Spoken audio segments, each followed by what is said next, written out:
Oke, teman-teman, kembali lagi di pertemuan yang kelima ini. Kita akan membahas, kemarin di pertemuan 4 sudah membahas config ya teman-teman. Sudah membahas config, dan tentunya di config itu kita perlu mempelajari lagi lebih dalam, ulang-ulang atau mencatatnya.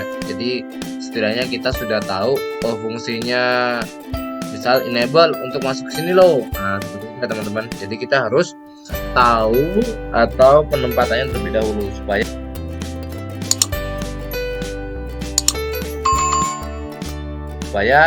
kita bisa menempatkan atau mengonfigurasi alat tersebut. Nah, untuk di pertemuan kelima ini saya akan memberikan contoh, misal terdapat di sini teman-teman, terdapat perangkat misalnya ataupun klien yang saling terhubung di perangkat switch ini ya. Ini kan bisa kita lihat jumlahnya ada 24. Kemudian yang terhubung ke router ada 1, berarti jumlahnya 23. Nah, kita akan memberikan logika, misalnya satu switch ini full dengan banyak switch tentunya, atau banyak klien seperti itu ya. Tentunya kita akan memerlukan yaitu switch baru. Nah, switch baru agar si klien yang selanjutnya memiliki jalur port koneksi atau memiliki jalur agar saling terkoneksi. Berarti di sini kita tambahkan alat baru yaitu switch ya. Tambahkan alat baru switch. Jadi teman-teman, ini ketika membangun topologi, jika teman-teman perhitungkan terlebih dahulu. Jadi kalau misalnya di sini banyak klien, tentunya kita memerlukan namanya switch. Ya, nah karena switch dengan ke switch atau perangkatnya sama, dia harus di cross atau dibelokkan. Ya, harus dibelokkan. Di sini saya menggunakan port 24 dengan 24. Nanti jika teman-teman sudah belajar VLAN atau belajar yang lain, nanti kita akan membahas tentang ngetrunk. Ya, kita akan nanti bangun di pertemuan selanjutnya mungkin, atau di pertemuan keberapa kita akan membahas materi tentang VLAN. Nah, di sini kita fokuskan terlebih dahulu adalah jika kita seandainya klien yang ada di sini, sisi ini, yang sisi saya kasih nama aja ya, biar enak ya. Saya kasih nama S1 atau switch 1 seperti itu. Kemudian ada S2 yaitu switch kedua.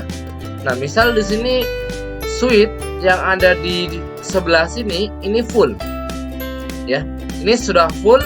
Maka kita menarik kabel untuk portnya FA024 menuju switch yang S2, terkoneksi menuju port FA024 teman-teman. Jadi di dalam satu network itu, jika kita terkendala dalam jaringan atau perangkat, maka kita nambah alat yaitu switch. Seperti itu ya. Jadi kita harus nambah alat namanya switch. Maka dari itu klien yang sebelah, kalau jika tidak ada konfigurasi apa-apa teman-teman, ini sudah terkoneksi. Jadi DHCP-nya langsung, karena di switch ya, karena di switch itu default-nya adalah VLAN 1 ya. Jadi port 1 2 3 4 5 6 7 8 sampai 24 dia tergabung dalam satu VLAN, yaitu disebut VLAN 1 atau VLAN default. Maka dari itu di sini ketika kita request IP address, maka sudah dapat IP address. Karena apa? Karena default portnya yang ada di sini sudah terkoneksi langsung di sini. Nah, maka dari itu. Tapi nanti kalau ada namanya VLAN, kita nanti VLAN itu pembagian ya teman-teman. Kita bagi VLAN itu maksudnya portnya. Walaupun dia satu device atau satu perangkat, maka kita harus membuat jalurnya. Nah, kalau di sini tidak ada VLAN, masih default VLAN. Jadi Cisco itu di Cisco switch ya teman-teman, itu default adalah VLAN 1. Itu defaultnya. Jadi ketika logikanya di pertemuan yang kelima ini kita membahas jika saja klien yang ada di sini full, maka kita bisa menambah alat menggunakan kabel atau kabel cross ya teman-teman, dan kita nambahkan perangkat yang sama.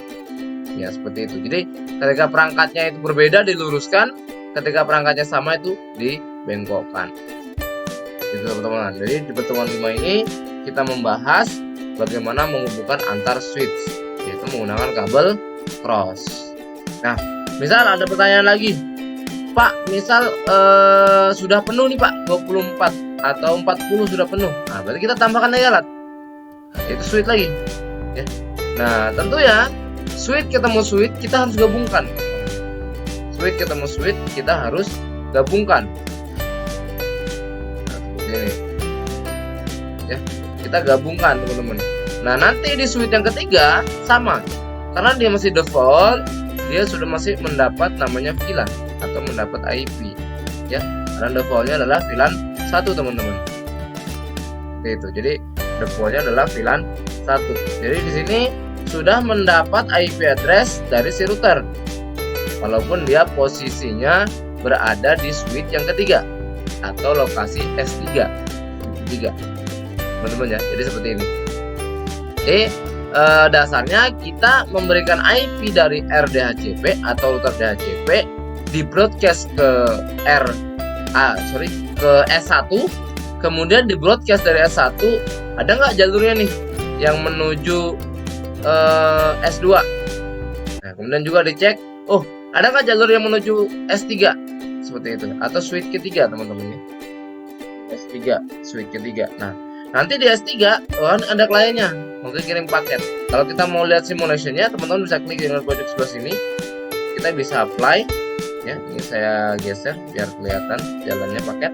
Jadi kita apply, kita lihat dari klien dikirimkan paket. Misal saya contohkan ya, di sini saya belum mengirim paket ya. Saya kirim paket dari router dari R1 atau RDHCP menuju klien yang di sini teman-teman. Maka dia akan in proses. Kenapa? Karena kita belum play. Nah, kita klik play ya. Play. Dia broadcast dulu. Oh, di switch 1 ada nggak jalur yang menuju S3? Ada, dikirimkan paket. Nah, di S2 ada nggak menuju S3? Dikirim paket lagi. Ya sudah, maka dikirim ke klien. Nanti klien dibaca nih, udah dapat IP address. Nah, berarti kita balikan lagi teman-teman. Dia akan mengirim paket balik antara paket yang dikirimkan dan dibalikan ada di S2. Setelah mendapat S2, dia akan mengirimkan menuju S1. Dari S1 baru dikirimkan menuju router. Nah, maka paket di sini akan terkonfir ada. Seperti itu teman-teman. Jadi di pertemuan kelima ini kita akan membahas tentang bagaimana jika klien dalam satu port sudah penuh. Jadi tentunya kita harus menambahkan perangkat switch. Yang perlu diingat di sini pertemuan 5 ini adalah untuk pengkabelannya saja. Jadi satu perangkat harus menggunakan kabel cross. Mungkin nanti di pertemuan selanjutnya kita akan membahas tentang banyaknya router kan. Jadi nanti kita akan menggunakan routing. Oke, mungkin pertemuan 5 pada kesempatan kali ini cukup. Nanti jangan lupa like dan subscribe. Saya Eri. Assalamualaikum warahmatullahi wabarakatuh.